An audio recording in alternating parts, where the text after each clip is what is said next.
Hello, Tubies, and how are you all doing? I hope you're doing fantastically fabulous, and I wanted to show you some footage from this town here in Alberta that we went to that I believe is called Travers, Alberta, a ghost town. I'm 97% sure. But I wanted to talk to you guys while you're checking out this really intact ghost town with me, is about Sandalwood. In the last video, and you're going to hear the outside world because I have the window open because it's really hot in here and it's raining outside, so just calm down. But in the last video, we talked about making one of my many variations of a demon kind of conjuring incense, and one of the main ingredients is sandalwood. And I put a little bit of information about sandalwood in there, but not enough information for why you might want to go out and get sandalwood. So what is sandalwood to begin with? Well, it's a slow-growing wood with a rich, complex scent. That's the easiest way to describe sandalwood. Have you ever burned sandalwood? It smells very earthy, but it also smells very woody.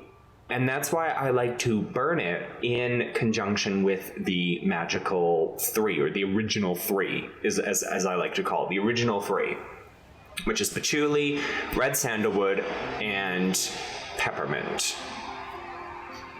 Sandalwood, there are various spices of sandalwood, but there's only three. So there's the true, the white, or the yellow sandalwood. And all of it is found in India. Okay, and they're considered endangered. So there's other names for Indian sandalwood, which I don't know how to pronounce, but I think one is Chandan and Mysore, Mysore. I don't know. Okay, I don't know. There's unrelated species, so on and so forth. It can come in powdered wood, it can come in wood chips, carved items. Much like frankincense and myrrh, the chips must be burned over charcoal to fully release their aroma. Now, when you burn too much sandalwood, it gets very, very smoky, especially if you burn the powdered stuff. So my suggestion for you is only burn a little bit at a time. In terms of medical uses, I haven't really found any medical uses on what sandalwood would be good for, but what I can tell you is to make sure that you do your research, okay? Make sure that you've had your allergy tests done. You can get them done at your local doctor. I don't know exactly how they work, but as far as I know, they put something on your arm and then it's like some sort of scratch thing, and they wait a few days to see if you develop any hives, so on and so forth. But I would just talk with your doctor before burning or using sandalwood, right? Like, you want to make sure that you do your medical research there. Also, don't burn anything in your house if you have pets that are susceptible to that type of stuff, like birds and so on and so forth, right? Like, you guys know how to do your medical research and how to protect yourselves, right? Like, we would hope so. So what are the magical uses of sandalwood? Okay. I also wanted to tell you that you can get a pure essential oil of sandalwood, usually up to $200 an ounce.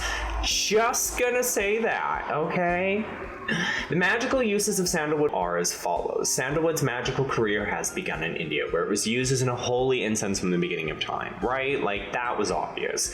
People also used sandalwood when they would burn it. They would never attract termites, which may have led to its reputation as a protective wood. I don't know the magic behind it, but it does say that the scent is believed to be one of the most pleasing to the gods. But it isn't stated why termites are not attracted to it. Maybe they're not attracted to the smell of burning wood. I mean, if your house that you're eating is on fire, you're gonna want to run away. In India, however, the scent of sandalwood wafts through nearly every Hindu home and temple. Okay, sandalwood is a very holy, very revered, very powerful herb on its own. It's a tree, but it's very powerful on its own. It's also used its way when it made its way westward in, as I stated before, ceremonial magic. It is popular to blend in with frankincense and myrrh. In conservation of sandalwood, the high value of sandalwood has driven the wild plants nearly to the point of extinction. That's like dragon's blood. The tree that creates dragon's blood is in serious danger of becoming extinct. There's a few other trees out there where we get resins from, or where certain types of resins are super expensive, just even in the ounce. They can be beyond $30. You know, we all go to our little witchy shops and we pay our $18 for our 2 little things of dragon's blood. Or we go on our herbal stores and we pay $60 to $80 for a few grams of, or a few ounces, I should say, of dragon's blood instead of a few grams, which we would get at our witchy stores, right? So now you've got these plants that are going extinct because there's too many of us wanting to burn their resins. Okay. It poses a tough dilemma to witches who are purists about using only natural ingredients. Ecology-minded folks should seek out substitutes for real sandalwood oil, wood chips, and powder. Vintage sandalwood items such as prayer beads and incense boxes can be obtained and do not support the current exploitation of the remaining sandalwood trees. So my thought process here is that we should stop burning sandalwood. Unfortunately, if I don't burn sandalwood, I'm not going to have demons to work with. Now, what would you substitute for sandalwood? What could come close to sandalwood? Well, you could move over to the copal resins, some of the more darker copal resins. If you mix those in with a little bit of patchouli or a little bit of osha root, you can get that similar kind of earthy, woody type of smell, especially if you put in something like a little bit of willow bark or white oak bark. That would give you that woody, earthy kind of smell that sandalwood gives you, along with that sweet kind of aroma that fills your house if you mix in a little bit of the copal. That's pretty much as close as I would come. I don't know, what are your guys' opinions? But let's talk about the correspondences of sandalwood, because we need to talk about the correspondences of sandalwood, okay? It corresponds with the moon and the water. I never knew that. While it may seem strange to put a dry desert tree in an elemental category of water, actually it does not make sense, because a lot of plants in the desert tend to conserve water in their roots or in their trunk or somewhere in them so that they can draw on it when it's not raining. So it does not seem strange to put a dry desert tree in an elemental category of water, okay? The lunar association comes from sandalwood's pale color and reputation as a meditative aid. Sandalwood trees are also semi-parasitic. It does make some of its food from photosynthesis, but also lives in the shadow of its hosts. Very appropriate for lunar plant. Some variants have white flowers too. Somewhat uniquely among magical plants, sandalwood corresponds to both the third eye chakra and the root chakra. In Hindu tradition, there are divine sandalwood trees that perform the heavens and also terrestrial sandalwood. Hermetic magicians might say that sandalwood links the above and the below. When I burn sandalwood, I get this sense of peace and calm and tranquility. That's what I get. I know the outside world is very noisy today, and I apologize for that. But that's what I get when I burn sandalwood, is this peace and tranquility and balance. And when I'm working with demons and other entities that love the smell of sandalwood, even the Morrigan likes the smell of sandalwood, again, in my craft. Don't go burning things that she may hate if you burn. But even in when I burn sandalwood in my craft, it's just this very relaxing, very, it opens you up, it allows communication with entities that are higher or lower in vibration than you, and it's just, I don't know, it just kind of like smooths the road, right?